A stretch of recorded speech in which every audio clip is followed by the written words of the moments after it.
Hey, today we're talking about a ghost story. Ooh. Yeah, spooky. And this was actually an email that came into the TV list.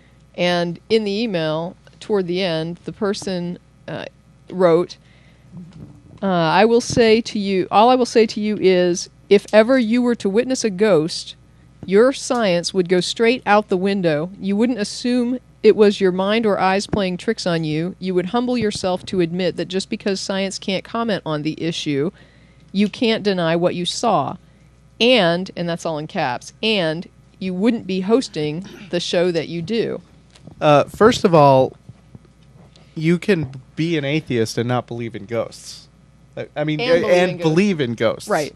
I mean, we just don't believe in God. I don't believe in ghosts. You don't believe in ghosts. Right. But that doesn't mean that would make there be a God out there. Correct. It just means there would be some paranormal stuff that we didn't know about before. Correct. And I linked her to a study called Cognitive Behavioral Therapy of Psychosis, an Overview, and 3 case studies.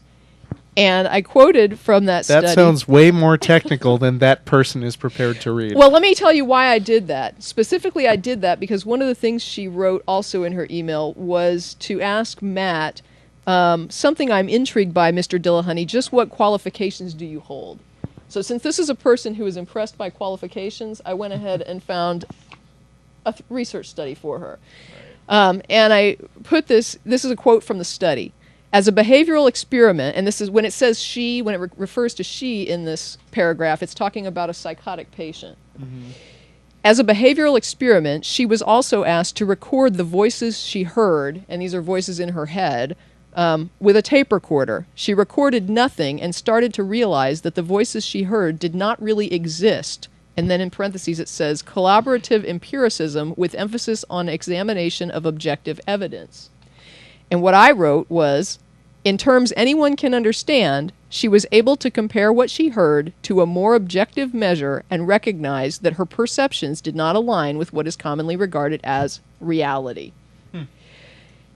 I do not mean to mock the mentally ill, but when a confirmed nutcase can recognize that if what I hear and see is not measurable by devices known to record what is heard and seen, the experience is most likely all in my head, I wouldn't dare to presume that sane individuals, and I think Matt is more sane than a diagnosed psychotic no matter how strongly you disagree with his ideology, would be incapable of the same level of reasoning capacity. You know, when they actually try to record ghost voices, you get things like, I don't know if you've ever seen, I guess it's the TV show Ghost Hunters. Yeah, it's very funny. But they record background static in the room and then they speed it up or slow it down until they hear things that sound like syllables. Right. And then they make up what they think it sounds like. Right. And then they play it with subtitles. So it'll be like... And we're going to talk a little bit about bias in research if we get to it.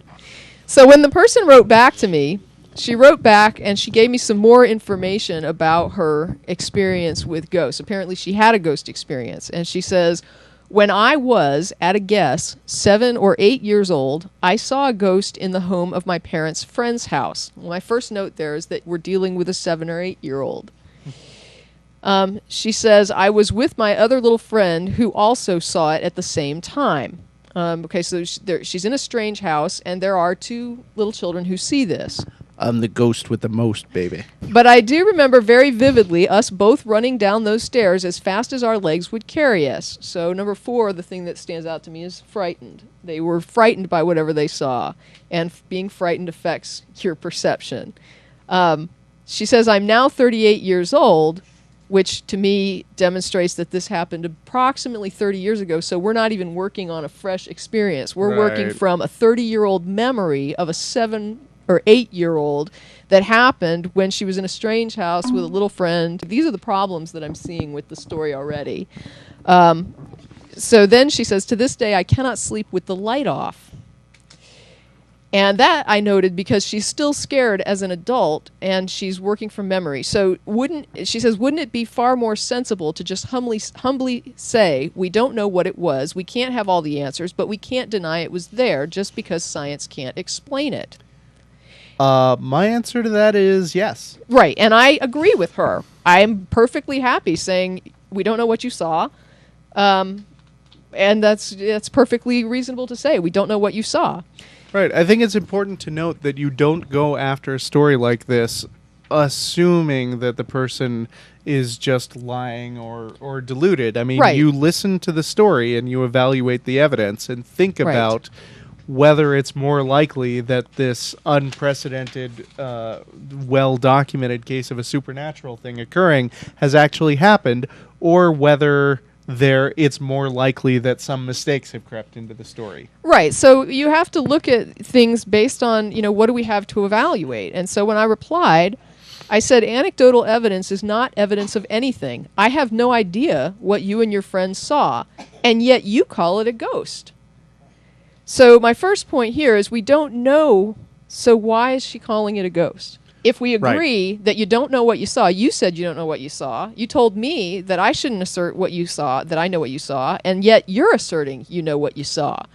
That contradicts the claim that we should say we don't know what you saw. I'm willing to say you don't know what you saw. You're telling me it's a ghost. People usually approach this story like asserting very quickly that we're arrogant for not believing it. I find a huge amount of what I'm going to call projection, and I know it's frustrating when somebody plays armchair psychologist and somebody tries to tell you what you're thinking or what's going on in your head. Nobody likes that to happen. But I've seen too many discussions where there's not just theists, but somebody that believes in something that may be a little over the top, and they come at it from the standpoint of you think you know everything. Right. And in reality, I'm saying I'm not making any assumptions about this thing. What I'm saying is, why are you making assumptions about this thing? But even if it was a direct claim, that particular division, the Lord, Liar, Lunatic, it's important to note that lunatic encompasses everything from an absolute nut job to somebody who's honestly mistaken. Yeah. So in other words, if I thought I saw something but I really didn't, it's like I saw something like that but it wasn't exactly what I saw, that would qualify in that argument as lunatic. Somebody who is, for example, a 38-year-old remembering the Right. experience she had Right. as a 7-year-old while she was terrified and superstitious. Right. That little girl is not a lunatic. 38-year-old, maybe arguable. Well, but what I I'm responded sorry. to her with was to tell her that anecdotal evidence is not evidence of anything. I have no idea what you or your friends saw, and yet you call it a ghost. And I asked her how she knows what she saw was a ghost. And I said, during the Salem witch trials, children were a large part of those proceedings. Children have active imaginations. They're especially prone to fear. Since they are, for the most part, dependent people who are incapable of taking care of themselves. Fear for a child is extremely magnified because they don't have the type of independence that an adult would have. They don't have that sort of feeling of being able to protect themselves. They feel like adults have to protect me. So for a child to be kids, afraid... everything seems magic because a lot of stuff is out of their control anyway. Right. It's like Arthur C. Clarke said, any sufficiently advanced technology is indistinguishable from magic. Right. And to a kid, everything is so weird and strange, and they don't have any explanations at this point. Well, yeah. That an explanation of magic pixies coming in Right. is just as plausible Right. as saying, oh, actually, some... Well, I mean, you walk up to a little kid and you do the thumb thing, right? And it's like there's children at a certain age are going to be amazed by that. They think, oh my gosh, you can pull your thumb off. I mean, yes, children aren't the best judge of what they're seeing. Yeah. And the reality behind what they've witnessed. It's like, yeah, you did see Uncle Jed pull his thumb off, but it's just a trick. I mean, it wasn't what it appeared to be. That's a great example, in fact, of how a child can see something and say, that's what I saw. I saw him take his thumb off. Well, yeah, you did see him take his thumb off, and you saw me steal your nose yesterday, but, it's just not really what happened. Yeah, but then they get to a certain age, and the age varies depending on how much of a grounding they have in skepticism. And you say, hey, look, I pulled my thumb off. And they go, no, you didn't. Right. At that point, they start to realize that this thing conflicts with reality, and so therefore there's got to be a trick. There's got to be a mistake, an error, a trick. There's something going on here besides what I'm seeing that is and they that is reach the explanation. level 1 skepticism. Right.